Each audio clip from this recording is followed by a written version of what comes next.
In today's video, I'm going to teach you how to remove unwanted bank accounts from QuickBooks Online. If you have an old, duplicate, or no longer used bank account showing in your QuickBooks file, cleaning it up can make your records easier to manage and help reduce confusion when reviewing transactions. The process is straightforward, but it's important to do it in the correct order so the account is properly removed from your active banking list. To begin, go to the Transactions menu and then select Bank Transactions. This is where QuickBooks displays all of your connected bank and credit card accounts. Once you're there, look for the tile that represents the bank account you want to remove.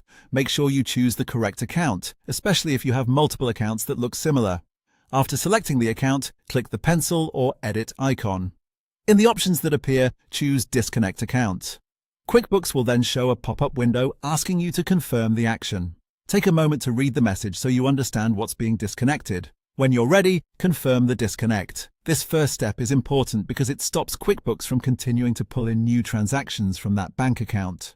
If you skip this part, the account may still appear as connected, even if you later try to hide it from your chart of accounts.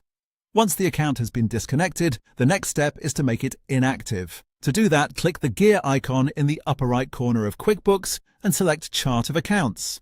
This section contains the full list of accounts used in your company file, including bank accounts, credit cards, income accounts, and expenses. Find the bank account you just disconnected. When you locate it, go to the Action column next to View Register and click the drop-down menu. From that list, select Make Inactive.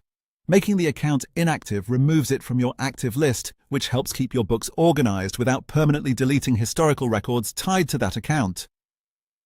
That means if the account was used in past transactions, those records can still remain in your books for reporting purposes. After completing these two steps, the unwanted bank account will no longer be actively connected or cluttering your current account list. If you're cleaning up several old accounts, just repeat the same process for each one, making sure each account is disconnected before you mark it inactive. That's it. You've successfully removed an unwanted bank account from QuickBooks Online.